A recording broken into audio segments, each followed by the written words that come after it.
تو انٹرٹینمنٹ کے اور خوشی منانے کے یہ مواقع جو ہیں یہ بہت کم ملتے تھے. تو عید الاضحیٰ ہی ایسا ایک موقع ہوتا تھا جس پہ آپ لوگ بہت خوشی سے جوش و خروش سے عید مناتے تھے. بالکل. اور جب عید کا یہ بڑی عید کے موقع پہ قربانی کا جانور لایا جاتا تھا تو بہت سارے چھوٹے تو درکنار بڑوں کے لیے بھی یہ پہلا موقع ہوتا تھا کہ وہ کسی جانور کو قریب سے دیکھیں اور اس کو اپنے گھر میں چند دن تک رکھیں اور اس کے ساتھ جو ہے وہ کچھ وقت گزاریں. تو یہ موقع بھی شہری علاقوں میں بہت کم لوگوں کو میسر ہوتا تھا اور اسی وجہ سے وہ ان جانوروں کو جو ہے نا باقاعدہ سجایا کرتے تھے اور وہ گھنگرو کے گلوں میں ڈالا کرتے تھے اور اسی طریقے سے گھنٹیاں وہ ہوتی بہت کچھ اور پھر مختلف قسم کے رنگ جو ہیں مہندی کے وہ اس کے اوپر سجایا کرتے تھے. تو یہ اور پھر اس کو دن کو اور رات کو گلیوں میں پھرا کرتے تھے. آج کل تو دن کے وقت میں تو امکان ہی نہیں ہوتا کیونکہ اتنی ٹریفک ہوتی ہے. البتہ رات کو جب سڑکیں خالی ہوتی ہیں تو لوگ وہی انہی روایات کو آگے لے کے چلتے ہیں. زبردست. سر آپ نے شہری علاقوں کی بات کی. ڈاکٹر صاحب آپ کی طرف ہم آئیں گے کہ اگر شہری علاقوں کی ہم عید کو دیکھیں تو وہ بڑی ڈیفرنٹ ہوتی ہے جو ہمارے رورل ایریاز ہیں وہاں سے. آپ کے آبائی علاقے میں آپ کے بچپن کی یادیں کیسی ہیں؟ عید کے حوالے سے کچھ ہمارے ناظرین کو بتائیں کہ وہاں کی عید کیسی ہوتی تھی. اب جو ہے اربن سیٹنگ میں اس عید میں آپ کو کیا فرق نظر آتا ہے؟ اور ہمارے گاؤں میں تھوڑا سا فرق ہے جو شہروں میں عید منائی جاتی ہے. فرق تھوڑا سا آیا ہے. مجھے یاد پڑتا ہے کہ جب عید ہوتی تھی تو عید کے رات لوگ اکٹھے ہو جاتے تھے. ہمارے علاقے میں لوگ ٹائر جلاتے تھے اور کافی ایک ہلا گلا ہوتا تھا. لیکن جو چیزیں اب چینج ہوئی ہیں جس طرح قاری صاحب نے فرمایا کہ اب تو میڈیا کا دور ہے, سوشل میڈیا ہے, تو اب اتنی ایکٹیویٹیز اس طرح ہوتی نہیں ہیں. پھر جب قربانی کا ٹائم آتا ہے تو وہ تو وہی پرانی روایات ہے. اور میں آپ کو یہ بھی بتاؤں کہ میں خود قربانی میں حصہ لیتا ہوں اور جانور ذبح کرتا ہوں اور اس میں باقاعدہ پارٹیسپیٹ کرتا ہوں. اور یہ بچپن سے بچپن میں تو خیر نہیں کرتا تھا, ابھی تو کافی ٹائم سے میں یہ کر رہا ہوں اور میری فیملی میں شاید میں واحد ہوں جو اس میں پارٹیسپیٹ کرتا ہے. زبردست. ڈاکٹر طارق عثمان صاحب یہاں موجود ہیں. آپ سے پوچھنا چاہوں گی کہ آپ جب عید مناتے تھے بچپن میں اور اب تھوڑے سے بڑے ہو گئے ہیں اور پھر ملک سے باہر بھی آپ کو عید منانے کا موقع ملا ہوگا, تو پاکستان کی عیدیں اچھی لگتی ہیں یا باہر کی عید, اور عید الاضحیٰ کیسے مناتے ہیں؟ عیدیں تو ساری جو اپنوں کے ساتھ ہوں اور اپنے گھر پہ اپنے پیرنٹس کے ساتھ بہن بھائیوں کے ساتھ, تو وہ عیدیں ظاہری بات ہے وہی عید اس کو ہم کہتے ہیں, خوشی جو آپ کو ملتی ہے اپنے ریلیٹیوز کے ساتھ. سر اپنے آبائی گاؤں کے بارے میں بتائیں. میں آبائی گاؤں جو بچپن کی بات ہے تو میں جس چیز سے چھپتا تھا کہ مجھے گوشت اٹھا کے گھر لے کے جانا پڑتا تھا. تو باقی پیرنٹس وغیرہ جو میرے والد صاحب تھے وہ پارٹیسپیٹ کرتے ہیں خود اور میرے چھوٹے بھائی. But I used to escape, like میں کوئی بہانہ ڈھونڈ کے کہیں نکل گیا, کہیں میں قبر پہ دعا پڑھنے گیا ہوں, کہیں رشتہ دار و خالہ کے گھر, تو کہ مجھے مشقت نہ کرنی پڑے. اب تو خود ٹائم کے ساتھ انسان کی پرائرٹیز چینج ہوتی ہیں, وہ رسپانسبلٹیز وغیرہ بھی, تو سب چیز اب خود قربانی میں پارٹیسپیٹ بھی کرنا پڑتا ہے. ہاں, تو اب چیزیں بہت چینج ہو گئی ہیں. یہ آپ نے بڑی اچھی بات کی کہ عید وہی ہوتی ہے جو اپنوں کے ساتھ ہو, اپنے پیرنٹس کے ساتھ ہو, گھر والوں کے ساتھ ہو. ارم سحر سے ہم بات کریں گے کہ باقی جو جتنے بھی پروفیشنز کے لوگ ہوتے ہیں ایکسیپٹ جو ہمارے بارڈرز پہ ہمارے جو فوجی بھائی ہیں, ان کے علاوہ باقی سب لوگ تو اپنے گھر والوں کے ساتھ عید منا لیتے ہیں. ایک شعبہ ایسا ہے کہ جو عید کے دن بھی مختلف ایکٹیویٹیز میں مصروف ہوتے ہیں, اور ہمارے جو آرٹسٹ ہیں, جو ہمارے ٹی وی آرٹسٹ ہیں, ہمارے جرنلسٹ ہیں, ہمارے کیمرہ مین ہیں, ہمارے افواج پاکستان ہیں, ہمارے سیکیورٹی کے ادارے ہیں, وہ عید والے دن بھی کام کرتے ہیں. تو آپ کو کیا چیلنج آپ سمجھتی ہیں, چیلنجز ہیں آپ کی فیلڈ کے حوالے سے کہ عید جو ہے آپ کی وہ اس طرح شاید گھر والوں کے ساتھ نہ ہوتی ہو, ڈفرینٹ پروجیکٹس پہ آپ نے جانا ہوتا ہے, ٹیلی ویژن سینٹر, اور کیا آپ کہیں گی اس حوالے سے؟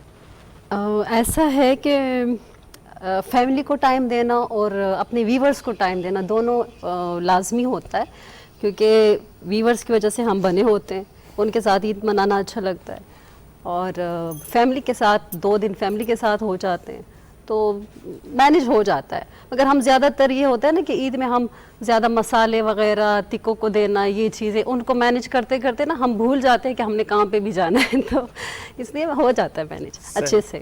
صحیح. زبردست. میں آپ پوچھنا چاہوں گی, ڈاکٹر عثمان موجود ہیں سر, عید کا جب دن ہوتا ہے صبح صبح ایک رونق ہوتی ہے, نماز پڑھ کے جب مرد گھر آتے ہیں تو سب سے پہلے وہ اپنی چھریاں اور سامان وغیرہ مانگتے ہیں اور کسائی کا انتظار ہوتا ہے, اور جو ماشاء اللہ سے میرے فادر کی طرح ہر فن مولا ہوتے ہیں وہ خود ہی اپنے بیٹوں اور کزنس کے ساتھ مل کر اس جانور کو گرانے اور قربانی کا آغاز ہو جاتا ہے. آپ کے گھر میں کیا سین ہوتا ہے, بچپن میں کیا ہوتا تھا, والد صاحب کرتے تھے, اور اب کیا سین ہے؟ ہمارا تھوڑا سا ڈفرینٹ ہے کہ ہمارے اپنے جو کسان وغیرہ ہوتے ہیں ان کو بلاتے ہیں, جانور وہ پکڑتے ہیں, ان کو گراتے ہیں. اس زمانے میں ہم چوریاں وغیرہ لے کے آتے تھے, اب جو چھوٹے ہمارے ینگ ہیں وہ ٹاکے لے کے آتے ہیں, ہم تو بس ذبح کر لیتے ہیں اور اس کی کال وغیرہ اتار لیتے ہیں. تو اتنی پارٹیسپیشن ہوتی ہے, کافی ہے, یہ بھی پارٹیسپیشن کافی ہے سر. تو قاری صاحب سے ہم بات کرنا چاہیں گے. قاری صاحب, وطن عزیز کو اس وقت بہت سارے چیلنجز کا سامنا ہے. عید کی خوشیاں ہیں اور اس حوالے سے خوشیاں کی باتیں تو ہم کر ہی رہے ہیں, لیکن ساتھ ساتھ کچھ چیلنجز جو ہیں وہ بھی ملک کو درپیش ہے, اور ایک جو اسپیسیفک چیلنج جو ہے وہ جو درپیش ہے ہمارے ملک کو, جسے ہم کہتے ہیں جو انٹرفیتھ ہارمونی کا جو چیلنج ہے, کہ وہ اچیو کرنا جو ہے ایک چیلنج بن گیا ہے یا اس کو بنا دیا گیا ہے. یہ انٹرفیتھ ہارمونی کے حوالے سے تھوڑا سا بتائیے گا کہ جو بین المذاہب ہم آہنگی ہے وہ کتنی ضروری ہے ہمارے معاشرے کے لیے, ہمارے ملک کی ترقی کے لیے, اور پھر یہ بتائیے گا کہ اس کو حاصل کرنے کے لیے جو ہمارے علماء اور مشائخ ہیں ان کا کیا کردار بنتا ہے. اس سے پہلے جو آپ نے گفتگو کی, زندگی کے جو مختلف طبقات ہیں وہ اس روز بھی مصروف رہتے ہیں.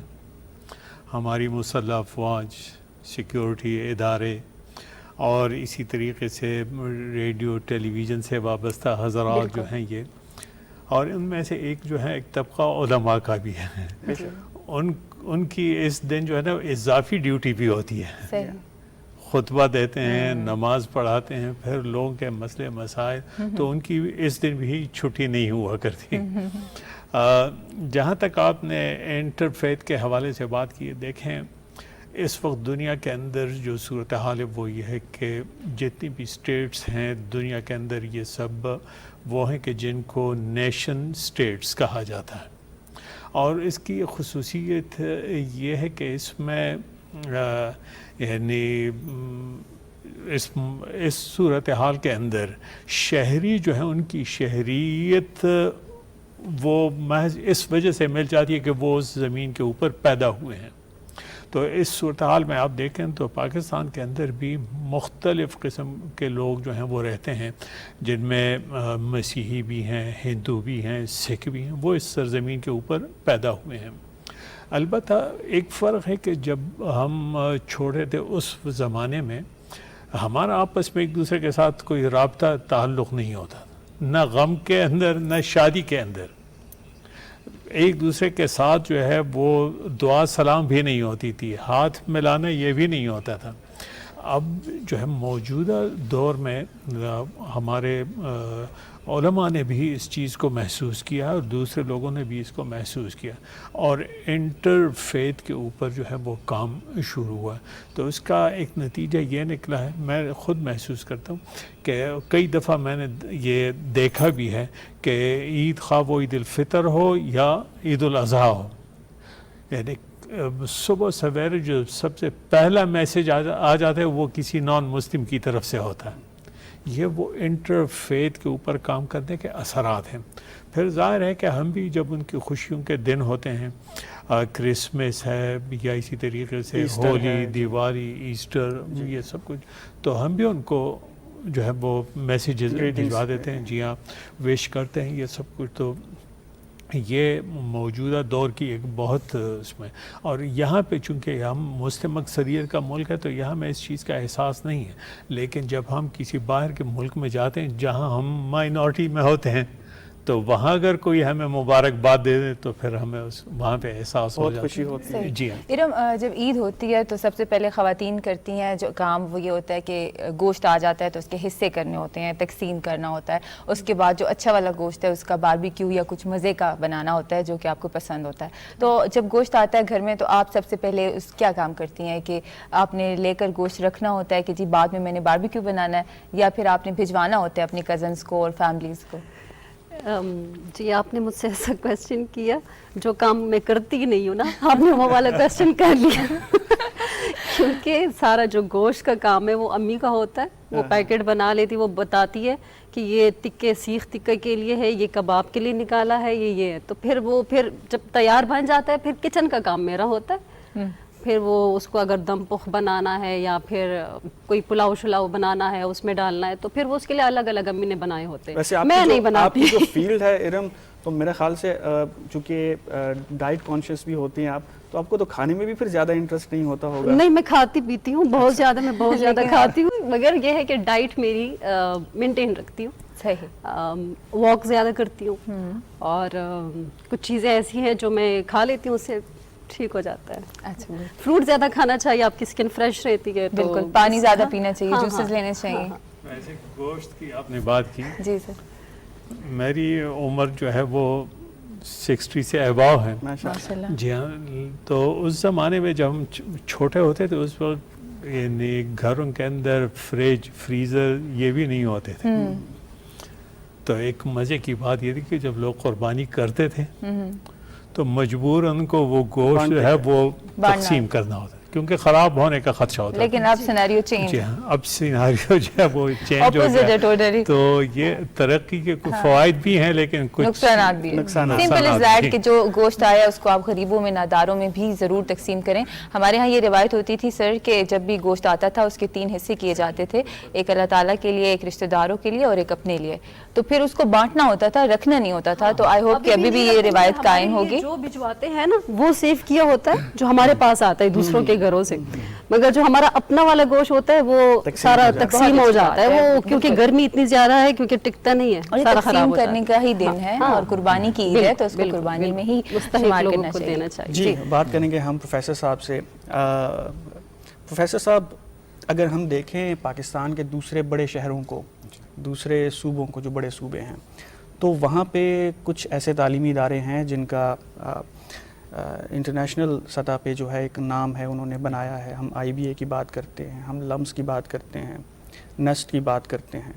خیبر پختونخوا کی ہم بات کریں تو وہاں پہ جو ایک واحد ادارہ جو ہمارے سامنے آتا ہے جس کا ذکر ہم کرتے ہیں اکثر, وہ ہے IIM سائنسز پشاور کا. یہ اس صوبے کی ایک سکسیس سٹوری ہے, IIM سائنسز پشاور, یا کسی حد تک ہم GIK کا بھی تذکرہ کرتے ہیں. آپ کیا سمجھتے ہیں اس کے کیا عوامل ہیں, کیسے یہ ایک سکسیس سٹوری بنی ہے IIM سائنسز پشاور, کیسے یہ مختلف ہے جو صوبے کی دوسری جامعات ہیں, جو ہائر ایجوکیشن انسٹیٹیوٹس ہیں, ان سے کیسے ڈیفرنٹ ہے, اور آپ بذات ڈائریکٹر آپ کیا سمجھتے ہیں کہ آپ نے جب سے چارج سنبھالا ہے تو اس کے بعد آپ نے اس کی فردر امپرومنٹ کے لیے کیا اسٹیپس اٹھائے؟ جی بالکل, یہ ایسی چیز ہے جو اکثر مجھ سے پوچھا جاتا ہے. الحمدللہ IIM سائنسز اس وقت پاکستان کے جو لاسٹ ٹائم 2017 میں HEC نے رینکنگ کی تھی تو ہم 4تھے نمبر پہ تھے, اور جو آپ نے نام لیے انہی کے ساتھ ہم ٹاپ 4 میں تھے. اس کے بعد رینکنگ ہوئی نہیں ہے تو اس کے بعد میں کہہ نہیں سکتا. دیکھیں, اس کی بنیاد بھی اس وجہ سے بنی تھی, یہ پشاور یونیورسٹی کا ایسا ہوا کرتا تھا, اور اس وقت ہمارے اللہ بخشے جو ڈاکٹر ہدایت اللہ صاحب تھے, انہوں نے, ان کا یہ ویژن تھا کہ جی ہم اس کو باہر نکالتے ہیں اور اس کو لاہور اور کراچی کے جو مشہور ادارے ہیں ان کی طرز پہ بناتے ہیں. تو ان کے پاس ایک ینگ ٹیم تھی اور آنرشپ تھی. جو سب سے بڑا فیکٹر IIM سائنسز کی سکسیس کا ہے وہ آنرشپ اور ینگ ٹیم ہے. ہم نے, مجھے 25 سال ہوئے IMS کے ساتھ کام کرتے ہوئے. ان 25 سال میں نے زندگی میں کبھی جاب کے لیے اپلائی نہیں کی. ہمارا سارا فوکس یہ تھا کہ ہم نے اس ادارے کو بہتر بنانا ہے, اور الحمدللہ یہ اس وقت ان چند اداروں میں ہے جن کے پاس ابھی فنڈز کی ضرورت نہیں ہے, کہ بہت ساری یونیورسٹیز اس وقت ڈیفیسٹ میں جا رہی ہے اور ان کو بڑے مسئلے آ رہے ہیں, تنخواہیں پے کرنے کا مسئلہ آ رہا ہے. ہم اس وقت سرپلس بجٹ میں جا رہے ہیں. تو ایک بنیادی وجہ یہ ہے کہ ایک تو ہم مارکیٹ کے مطابق چلتے ہیں. ہم نے اپنی ایکسپینسز کو کنٹرول میں رکھا ہوا ہے, اور جب بھی کوئی نیا پروگرام ہم سمجھتے ہیں کہ مارکیٹ کی ڈیمانڈ ہے تو ہم اس کو شروع کرتے ہیں. اور ایک اور فیکٹر ہمارا بورڈ آف گورنرز ہے. بہت ساری یونیورسٹیز کا جو ہوتا ہے وہ سینٹ ہوتا ہے, جس میں بہت سارے سرکاری لوگ بھی ہوتے ہیں, سیاسی لوگ بھی ہوتے ہیں. ہمارا جو بورڈ ہے وہ بڑا انڈیپینڈنٹ ہے, اس میں کارپوریٹ سیکٹر کے لوگ زیادہ ہیں, اور اس میں جو آپ آئی بی اے کا بھی ایک نامنی ہے, لمس کا بھی ایک نامنی ہے, جی آئی کے کا بھی ایک نامنی ہے, اور اس میں بہت سارے کارپوریٹ سیکٹر کے نمائندے ہیں, جس کی وجہ سے ہمارا بورڈ کافی پاورفل ہے اور وہ مارکیٹ بیسڈ ڈیسیشن کرتا ہے. تو جب بھی ہم کوئی نئی چیز کرتے ہیں تو ہمیں سپورٹ کرتے ہیں. آئی ایم سائنسز کا ایکٹ جو ہے یہ دوسری جامعات سے بالکل ڈفرینٹ ہے, یہ بالکل ہمارا اپنا ایکٹ ہے جو دوسروں سے ڈفرینٹ ہے, اور باقیوں کا سینٹ ہوتا ہے, ہمارا بورڈ آف گورنرز ہے. زبردست. ڈاکٹر طارق عثمان صاحب یہاں موجود ہیں, آپ سے جاننا چاہیں گے, آپ ماشاء سے فل برائٹ اسکالرشپ لے کر یو ایس سے پی ایچ ڈی کر کے آئے ہیں, تھوڑا سا وہ ایکسپیرینس ہمارے ساتھ شیئر کریں کہ وہاں کی اسٹڈیز میں اور یہاں کی اسٹڈیز میں آپ نے کیا فرق دیکھا, اور وہاں آپ کو کیا کیا چیلنجز دیکھنے پڑے. اچھا, پہلی بات تو یہ کہ فل برائٹ اسکالرشپ آپ جو ڈاکٹر صاحب کو زیادہ پتہ ہوگا کیونکہ وہ اکیڈیمیا میں ہے, اٹس ویری کمپٹیٹیو, بہت اس میں کمپٹیشن وغیرہ ہوتا ہے. تو I was professionally I am civil engineer, میں یو ٹی کا گریجویٹ تھا. تو 1 سال نسٹ میں پڑھانے کے بعد آئی کیم اینڈ جوائنٹ کے پی گورنمنٹ, تو اپلائی کیا اس کے لیے. تو ساتھ ساتھ ایم ایس کمپلیٹ کیا یو ٹی پشاور سے, دین آئی گاٹ فل برائٹ. اچھا, وہ کمپٹیشن میں آپ کو ڈاکٹر صاحب کو زیادہ پتہ ہے, ٹافل, جی آر ای, اور پھر اس کا ٹیسٹ, انٹرویوز وغیرہ, and you go through all process. تو الحمدللہ I was able to get that scholarship. پھر اس پہ یونیورسٹی آپ کو کون سی اچھی ملتی ہے, بری ملتی ہے, تھوڑی لو لیول کی, اس پہ بھی بڑا کمپٹیشن ہوتا ہے. تو مجھے جو وہاں پہ یونیورسٹی تھی, پرڈو یونیورسٹی, بڑی ریناؤنڈ انجینئرنگ اسکول ہے, وہاں سے پھر میں جب وہاں جانے کے بعد جب انسان کو جستجو ہوتی ہے کہ میں بہتر سے بہترین کی طرف جاؤں, اور مجھے ابھی بھی یاد ہے میرا پروفیسر کہا کرتا تھا کہ P H D is once in a lifetime event, کہ زندگی میں آپ ایک ہی بار کرتے ہیں, تو آپ اس طرح کریں کہ that should and that will stick to you for the life rest. تو بس اس کے بعد پھر میں نے ایم آئی ٹی میں بھی اپلائی کیا. پھر ایم آئی ٹی میں وہاں سے پڑھا, میرے کچھ پروفیسر نوبل لاریٹس تھے. پھر آئی ڈیڈنٹ اسٹے دیئر, پھر میں نے دوبارہ اپلائی کیا E T H, Swiss Federal Institute of Technology. تو وہاں پہ پورے امریکہ, نارتھ امریکہ میں کینیڈین اور امریکن اسٹوڈنٹس جو تھے, وہ not by nationality but those who study, جو وہاں پہ پڑھ رہے ہوتے ہیں نارتھ امریکہ میں, وہ اسکالرشپ تھی بہت پریسٹیجیس, تھنک سوئس. پھر میں نے امریکہ سے وہ اسکالرشپ لے کے میں سوئٹزرلینڈ گیا پی ایچ ڈی کے دوران. تو یہ ایک بہت انریچنگ ایکسپیرینس تھا, اور میں نے بہت یونیورسٹیز میں پڑھا, ایم آئی ٹی میں پڑھا, پرڈو میں پڑھا, E T H Swiss Federal Institute of Technology میں پڑھا, پھر ریسرچ کولیبریٹ کیا کافی یونیورسٹیز کے ساتھ. تو وہ ایکسپیرینس کو مطلب بہت انریچنگ تھا, اس کو ایکسپلین کرنا یا اس کو اس میں ریسرچ آرٹیکلز لکھے, کام کیا. تو بٹ جب ڈگری کمپلیٹ کی تو بہت سارے آفرز تھے آگے پیچھے, یورپ سے اپلائی, جسٹ ٹو آپ کبھی کبھی دیکھنا چاہتے ہیں کہ آپ کی مارکیٹیبلٹی کیا ہے. اچھا ڈاکٹر صاحب, آپ نے ظاہر ہے تعلیم جو ہے بڑی اچھی یونیورسٹیز سے آپ نے تعلیم کی, اعلیٰ تعلیم یافتہ ہیں آپ. جب آپ نے پروونشل بیوروکریسی جوائن کی تو بیوروکریسی کے حوالے سے ایک عام تاثر جو پایا جاتا ہے یہاں کہ ایک ریڈ ٹیپزم ہے, یہاں پہ انوویشن کو جو ہے وہ زیادہ ویلکم نہیں کیا جاتا, اور وہ جسے وہ لکیر کا فقیر کہتے ہیں, آپ ایک جو ہے بس وہ سائیکل میں آپ, سرکل میں آپ چل رہے ہیں. آپ نے کیا چیلنجز فیس کیے جب آپ نے بیوروکریسی کو جوائن کیا, ٹرانسپورٹیشن ڈپارٹمنٹ کو آپ نے جوائن کیا, تو کن کن چیلنجز کو آپ نے فیس کیا, اور آپ سمجھتے ہیں کہ یہ یہاں پہ یہ کام مزید ہو سکتے ہیں, بہتری کی گنجائش ہے؟ دیکھیں, انسان کی جو لائف ہے نا وہ ریگولیٹڈ ہے بائی ویلیوز. اسی طرح جو سرکار کا ایک نظام ہے نا وہ regulated by certain rules, regulations and laws. آپ انوویشن, ابھی تو چیزیں بہت ڈفرینٹ ہو چکی ہیں, انوویشن ہر سیکٹر میں, آپ ایس ٹی آئی ٹی میں جائیں, آپ ٹرانسپورٹ میں جائیں, آپ انرجی اینڈ پاور میں جائیں, بہت ہائیلی کوالیفائڈ لوگ جو میرے خیال میں, کیونکہ ان کا زیادہ ایکسپوجر نہیں ہے یونیورسٹیز کے ساتھ. ایک ایشو ہے جو ابھی ڈاکٹر صاحب بات کر رہے تھے نا کہ اکیڈیمیا انڈسٹری لنکیجز, اس کا بہت بڑا فقدان ہے. خیر, میں آپ کی جو آپ کے سوال ہے اس کی طرف آتا ہوں. چیلنجز جو ہے نا بیسیکلی اس میں یہ ہوتا ہے کہ ڈیلیز بہت ہوتے ہیں. You have to follow a channel کہ فائل ادھر سے ادھر گئی, ادھر سے ادھر گئی. یہ ایک مسئلہ ہے کہ جس میں زیادہ ٹائم ڈیلیز ہوتے ہیں. اور پھر کبھی کبھی انوویشن جو ہوتا ہے نا وہ ڈسرپٹیو نظر آتا ہے، بیکاز آپ ایسی چیز کرنا چاہتے ہیں جو کنونشنل نہ ہو، جو ٹریڈیشن سے ہٹ کے کام کرنا چاہتے ہیں، تو پھر Resistance بھی آتی ہے، ریزسٹنس بھی ہوتی ہیں، challenges بھی پھر ہمارے جو سینئرز ہیں ان کو کچھ سمجھ نہیں آتی، تھوڑا گھبراتی بھی ہیں، jealousy بھی ہو جاتی ہے۔ خیر میں تو اس طرف بات نہیں کروں گا، عید کا دن ہے تو لیکن تو اس میں چیلنجز ہوتے ہیں، لیکن آپ کی اسمارٹنیس ہے کہ آپ اس کو خود کیسے اوور کم کریں، اور you don't need to be too prominent, خاموش آپ ایک بینچر ہیں، اپنا کام کریں اور خاموشی سے آپ تبدیلی لائیں اور لا سکتے ہیں۔ انوویشن بہت سارا کام ہے جو ہم ٹرانسپورٹ سیکٹر میں کر رہا ہوں، آگے جا کے بات کریں گے اس پہ۔ بہت خوب جی، زبردست، میں ان کو اپریہینڈ کروں گی اور یہاں پہ سیکنڈ کروں گی کہ انویزیبل رہ کر اپنی اپنی فیلڈ میں اور وہ کام کرتے جائیں تو انشاءاللہ کامیاب رہے گا۔ ناظرین یہاں لیتے ہیں ایک چھوٹی سی بریک، تب تک آپ تھوڑا سا چائے وائے پیجئے، تھوڑی سی باربیکیو انجوائے کیجئے اور اپنے گھر میں جو مہمان آ رہے ہیں ان کو گریٹ کیجئے، سلام دعا کیجئے، لیکن آپ نے کہیں نہیں جانا، ہم واپس آئیں گے، پروگرام کو کنٹینیو کریں گے، تو دیکھتے رہیے گا ہمارا پروگرام عید شو، اور لیتے ہیں ایک چھوٹی سی بریک۔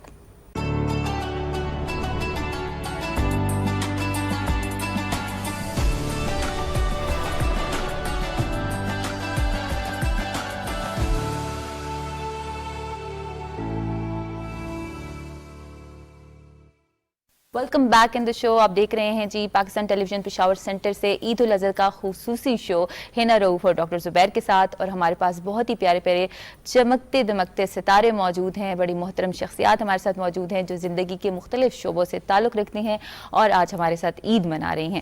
تو جی ہم ان کے ساتھ گپ شپ لگا رہے ہیں اور جان رہے ہیں کہ یہ عید کیسے مناتے ہیں اور ان کی کیا کیا اچیومنٹس ہیں، اور ان کے کام کے حوالے سے بھی جانتے ہیں۔ قاری روح اللہ مدنی صاحب موجود ہیں، جس پائے کہ وہ مذہبی اسکالر ہیں پورے پاکستان میں، بلکہ پوری مسلم امہ میں ان کا ایک نام ہے، ایک مقام ہے۔ تو ہم چاہیں گے کہ ہم زیادہ سے زیادہ جو مذہبی جو حوالے سے جو ہمیں اس وقت چیلنجز کا سامنا ہے اس پہ ہم بات کر سکیں۔ قاری صاحب ہم بات کر رہے ہیں جو بین المذاہب ہم آہنگی ہے اس موضوع پہ۔ 95% یا اس سے زیادہ ہماری آبادی جو ہے وہ مسلم پاپولیشن ہے، اور 5% سے کم شاید جو ہے وہ 97% جو ہے وہ مسلمان ہیں، اور 3% جو ہیں۔ لیکن پھر بھی ایک پرسیپشن جو ہے ایک پایا جاتا ہے کہ شاید خطرہ ہے مسلمانوں کو یا خدا نخواستہ اسلام کو، اور وہ غیر مسلموں سے ہے۔ آپ کی بات کا میں جواب دوں گا، لیکن ایک بات اس سے پہلے ذکر کرنا چاہتا ہوں۔ عید موقع ہے خوشی کا، خوشی کا دن۔ خوشی صرف جو ہے یہ کھانے پینے اور یا کی چیزوں سے یا نئے کپڑوں سے، ان چیزوں سے حاصل نہیں ہوتی۔ یہ جو آپ نے گفتگو کی ان دونوں ڈاکٹر صاحبان کے ساتھ، تو یہ بھی ہمارے لیے عید کی خوشیاں بڑھانے کا ایک ذریعہ ہے، اور ہمارے ہم وطنوں کو خوشی ہوتی ہے کہ ہمارے صوبے کے اندر ایسے ادارے جو ہیں موجود ہیں، آئم سائنسز اور JIK، تو یہ ہمارے لیے فخر کی ایک چیز ہے اور ہمارے ایک روشن مستقبل کی ضمانت ہے یہ سر چیزیں۔ میں بھی آپ سے جاننا چاہوں گی کہ اسلام جو ہے وہ امن کا دین ہے، اخوت، بھائی چارے اور ہم آہنگی کا مختلف مذاہب کے درمیان ہمیں درس دیتا ہے، رواداری کا درس دیتا ہے۔ تو آج کا دن عید الاضحیٰ کا دن ہے اور بہت خوشیوں کا دن ہے، اور اس دن کے حوالے سے آپ جو قربانی کا فلسفہ ہے اس کو کیسے سب کے اوپر جنرلائز کریں گے؟ بہت اچھی بات، لیکن آپ سے پہلے ان کے سوال کی طرف آتے ہیں۔ جہاں تک آپ کے سوال کا تعلق، دیکھیں مذہب کی بنیادی حیثیت ایسی ہے جیسے انسان کا اپنا، یعنی اپنے جسم کے اندر دفاعی نظام ہوتا ہے، حفاظتی نظام۔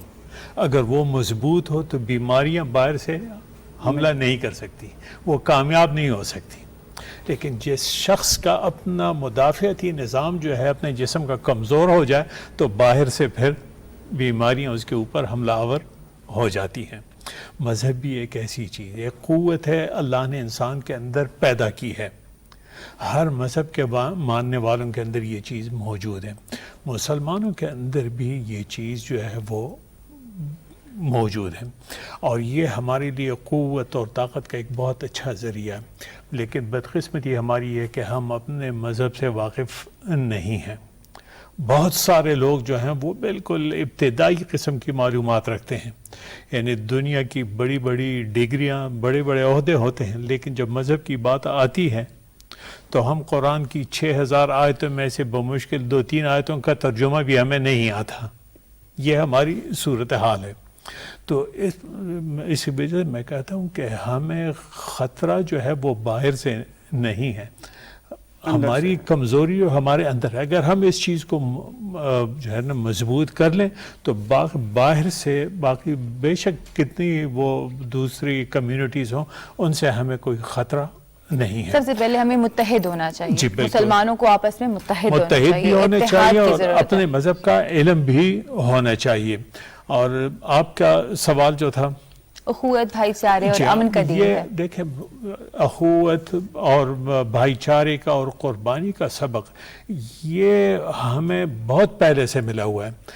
جہاں تک یعنی ہمارے مذہب کا تعلق ہے، نبی کریم صلی اللہ علیہ وسلم کے ذریعے میں جو شریعت ملی یہ تو 1450 سال ہوئے ہیں، لیکن یہ سلسلہ اور یہ تعلیمات کا، قربانی کا اور اخوت کا، محبت کا، یہ تو حضرت ابراہیم علیہ السلام کے دور سے چلا آ رہا ہے. سبحان اللہ. تقریباً 4000 سال ہونے والے ہیں. ہم جو قربانی کرتے ہیں تو یہ دراصل اس قربانی کی یادگار ہے. بے شک. اور یہ میں نہیں کہہ رہا، نبی کریم صلی اللہ علیہ وسلم سے اس بارے میں پوچھا گیا کہ ما هذه الاضاحی یا رسول اللہ، اللہ کے رسول یہ جو ہم قربانی کی اس کی حقیقت کیا ہے؟ تو انہوں نے فرمایا کہ سنت ابیکم ابراہیم، یہ تمہارے باپ یا تمہارے دادا حضرت ابراہیم علیہ السلام کی سنت ہے.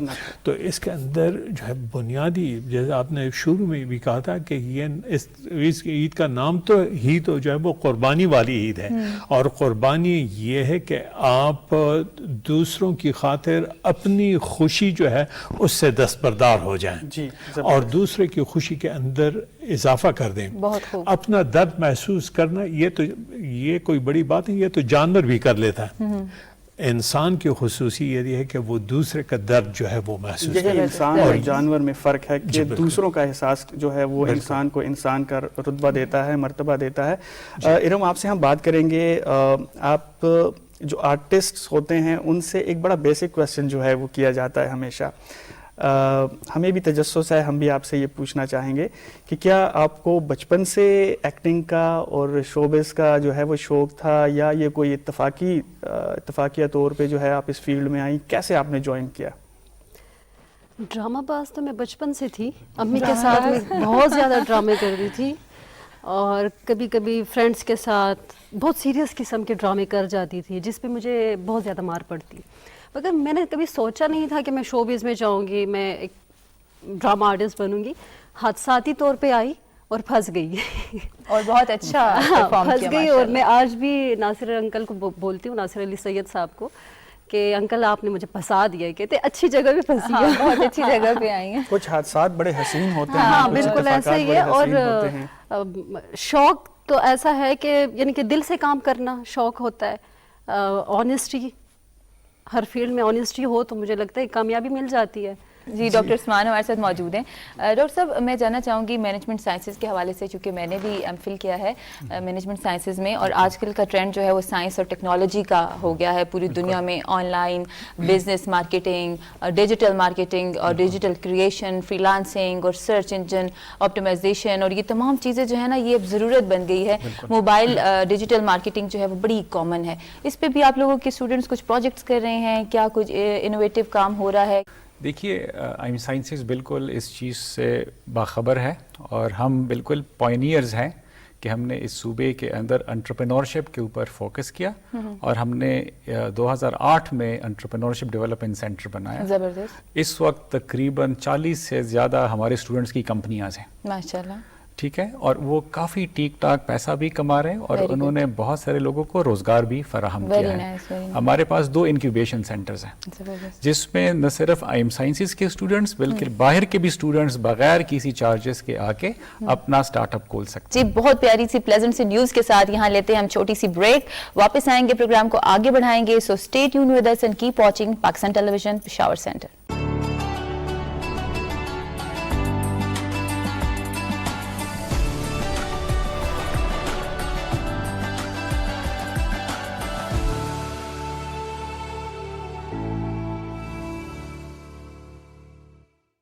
جی ویلکم بیک ناظرین، اور بات کریں گے ہم طارق عثمان صاحب سے. طارق عثمان صاحب، ٹرانسپورٹ ڈپارٹمنٹ سے آپ کا تعلق ہے. پشاور میں خاص طور پہ ٹرانسپورٹ کے مسائل جو ہیں گزشتہ ہم 8-10 سال میں دیکھیں تو وہ ملٹیپلائی ہوئے ہیں بڑی تیزی کے ساتھ. آبادی جو ہے اس کی ایک بہت بڑی وجہ ہے. اس کو آپ کیسے سمجھتے ہیں، اس جو آبادی کا مسئلہ ہے اور پھر ٹرانسپورٹ کا جو سسٹم ہے، اس کو آپ نے کیسے اس تک پہنچانا ہے؟ کن کن چیلنجز کا آپ کو سامنا ہے؟ کیا انفراسٹرکچر فیسلٹیز اویلیبل نہیں ہیں؟ کیا کوئی فنڈنگ کا، ریسورسز کا ایشو ہے؟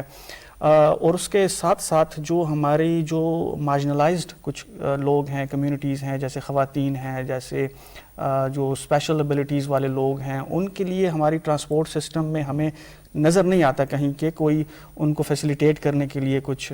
ایک BRT کا سسٹم جو ہے ابھی نیا ریسنٹلی بنا ہے، اس میں کسی حد تک ہے، لیکن جنرلی ہمارے صوبے میں اور پھر پشاور میں یہ فیسلٹیز دیکھنے کو نہیں ملتی. کون سے چیلنجز ہیں اور کیسے یہ ہم اچیو کر سکتے ہیں؟ یہ آپ کے کویشچنس کافی لمبے ہیں، لیکن بٹ دے اچھے سوالات ہیں. پہلی بات تو یہ ہے نا کہ سب سے امپورٹنٹ چیز کہ پراپر پلاننگ نہیں ہے. دیکھیں، ہم ڈیولپمنٹ جب کرتے ہیں نا، ہم کہتے ہیں PND، پلاننگ اینڈ ڈیولپمنٹ. ہمارا زیادہ فوکس ڈیولپمنٹ پہ کہ جلدی کام ہو. پولیٹیکل گورنمنٹ کہتی ہے کہ میں جلدی ڈیلیور کروں کیونکہ مجھے پولیٹیکل آؤٹ کم چاہیے نیکسٹ ٹینیور میں. ہمارے پاس ہمیں زیادہ فوکس اور زیادہ ٹائم جو ہے نا پلاننگ کو دینا چاہیے. اگر ہم پراپر پلاننگ کریں تو جو ڈیولپمنٹ ہوگی وہ سسٹینیبل ہوگی، وہ ریوارڈنگ ہوگی اور اس کے آؤٹ کمز بھی نظر آئیں گے. پشاور کے بہت سارے ایشوز ہیں، لیکن یہ ایشو ٹرانسپورٹ کا پشاور کا اتنا کمپلیکیٹڈ ہے. فار ایگزامپل میں آپ کو ایک رکشے کی مثال دیتا ہوں. اگر میں رکشے کو ایلیمنیٹ کرنے پہ آؤں تو یہ آپ کے لوگ جو اس کا سوشیو اکنامک اس کا جو ایک امپلیکیشن ہے وہ یہ کہ یہ لوگ بے روزگار ہوں گے. یہ آپ کے جو لوگ یہ طبقہ ہے، یہ نیگیٹو سوشل ایولز ان کی طرف ان کا رجحان جائے گا، کیونکہ اتنا وائلنس ہے آلریڈی پشاور میں. اس کے ایک پولیٹیکل کاسٹ بھی ہے. کوئی بھی پولیٹیکل گورنمنٹ یہ نہیں چاہتی کہ میرا ووٹ بینک خراب ہو. ایگزیکٹلی. تو اس کے لیے ایک سسٹینیبل بزنس ماڈل ہونا چاہیے، اور اس کو آپ امیجیٹلی بھی نہیں کر سکتے، آپ انکریمنٹلی کریں گے اور الٹرنیٹ ان کو اپرچونٹی دینا. اچھا، اس کے بعد آپ ان کو الٹرنیٹیو بزنس اپرچونٹیز دیں کہ اگر میں ان بندوں سے یہ روزگار لے رہا ہوں تو اس کے الٹرنیٹیو میں ان کو کیا اپرچونٹیز پرووائڈ کر رہا ہوں. میں کوئی فنڈنگ کی ٹینجیبل دینا چاہیے. ہاں، پرابلم یہ ہے اب کہ آپ کے ریسورسز لمیٹڈ ہیں، آپ کے سیکٹرز میں کمپٹیشن زیادہ ہے. ان کو ہم ریزالو کیسے کریں؟ دیکھیں، ان کو ہم انجینئرنگ زبان میں انٹرونشنز کہتے ہیں. آپ ایک انفراسٹرکچر انٹرونشنز کرتے ہیں کہ آپ نے فار ایگزامپل ایک BRT پروجیکٹ ہے، دس واز این انٹرونشن، آپ نے وہ بنایا. پھر اس میں آپ کے پاس ایسے ٹیکسیز ہیں کہ ان کے پاس روٹ پرمٹ نہیں ہے. جو ایشوز کی آپ چیلنجز کی بات کریں، اب ایسے سرکاری ملازم ہیں جو دن کو کام کرتے ہیں اور اپنے بچوں کے لیے وہ حلال کی کمائی 5 بجے کے بعد یا شام کو رات کو وہ ٹیکسی چلاتے ہیں. ان کے پاس روٹ پرمٹ نہیں ہے، دے آر ناٹ الاؤڈ. یہ ہمارے ایشوز اتنے کمپلیکیٹڈ اور کنولیوٹڈ اور آپس میں اتنے انٹر لنکڈ ہیں ٹرانسپورٹ کے کہ اگر آپ ایک چیز کو اس کو چھیڑتے ہیں تو دوسری چیز آپ کی پوری آپ کی سوشل اور اکنامک آپ کا جو سسٹم ہے وہ ڈسرپٹ ہوتا ہے. لنڈن کی میں آپ کو مثال دوں. دیکھیں، لنڈن ایک بہت ہائیلی کنجسٹڈ سٹی ہے اور ہر سال اس میں لوگ مائگریٹ کر کے آتے ہیں. بٹ آپ نے کبھی نہیں سوچا ہوگا کہ انکروچمنٹ ہے اور ڈگ اور پلازا گرا رہے ہیں، یہ کہ روڈ کو وائڈن کرنا ہے. وہ لوگ کیا کرتے ہیں، وہ اپنا تمام ٹرانسپورٹ سسٹم، ایک آئیڈیا ہے اس کو کہتے ہیں intelligent transport system, digitise transport system. اس میں آپ اپنے روڈ کو اکوپ کرتے ہیں ایسے ڈیجیٹل انفراسٹرکچر کے جو they are communicating with each other. آپس میں ان کی بات چیت، وہ انفراسٹرکچر یعنی گیجٹس ہوتے ہیں. پھر آپ روڈز کی پراپر مارکنگ کرتے ہیں کہ لین ڈسپلن مینٹین ہو. پھر آپ دیکھیں، یہ بات میں پہلے بھی کر چکا ہوں کہ آپ کسی بھی ملک کے نظام کو ٹھیک کرنا چاہیں تو 3 E's کانسیپٹ ہے: engineering, enforcement and education. Engineering, یہ جو میں آپ کو باتیں بتا رہا ہوں، انٹیلیجنٹ ٹرانسپورٹ سسٹم ہونا چاہیے، پراپر سگنلز ہونے چاہیے، آپس میں کمیونیکیشن ہونا چاہیے. اچھا طارق صاحب، آپ نے بڑے شہروں کی بات کی، لنڈن کی بات کی، لاس اینجلس کی بات کی. میں خود بھی 1 سال لاس اینجلس میں رہ چکا ہوں. وہاں پہ الٹرنیٹیو ٹرانسپورٹ سسٹم جو ہے اس پہ بڑا فوکس کیا جاتا ہے. واکنگ کے لیے الگ ٹریکس بنے ہوئے ہیں, سائیکلنگ کے لیے بنے ہوئے ہیں. کیا اس طرح کی چیزیں جو ہیں وہ یہاں پہ پاسبل نہیں ہیں؟ بالکل ہیں. دیکھیں ول پاور کی کمی ہے سب کو. دیکھیں آپ کا جو ایک بند آپ ڈرائیو کر رہے ہیں, آپ کے سامنے ایک بندہ جو واکنگ کرتا ہے, آپ 50 گالیاں نکالتے ہیں. آپ یہ بھی تو سوچیں کہ اس کو آپ نے رائٹ آف وے دیا یا نہیں دیا, کہ آیا اس کو آپ نے جے واکنگ وہ اپنے زیبرا کراسنگ پرووائڈ کی ہے, آپ نے اس کے لیے کوئی ریگولیٹڈ سگنل لگایا, لائک پیڈسٹرین کیا کرے گا. اور دیکھیں آپ کا تو ملک غریب ہے, یا آپ اپنے موٹر سائیکلسٹ کو دیکھیں کہ آپ کا جو میکسیمم جو ٹریفک آپ کا ہے وہ موٹر سائیکلسٹ ہیں یا پیڈسٹرینز ہیں. آپ دیکھتے ہیں لوگ لمبے, یا آپ کے پاس گاڑی ہے, میرے پاس گاڑی, چند ایک ابھی تو موٹرائزیشن ریٹ بھی کافی آپ کا بہت زیادہ ہو گیا. آپ کی گاڑیاں پرائیویٹ موٹرائزیشن ریٹ مینس کہ اپنے لوگ کی پرائیویٹ گاڑیاں وہ یوز کرتے ہیں.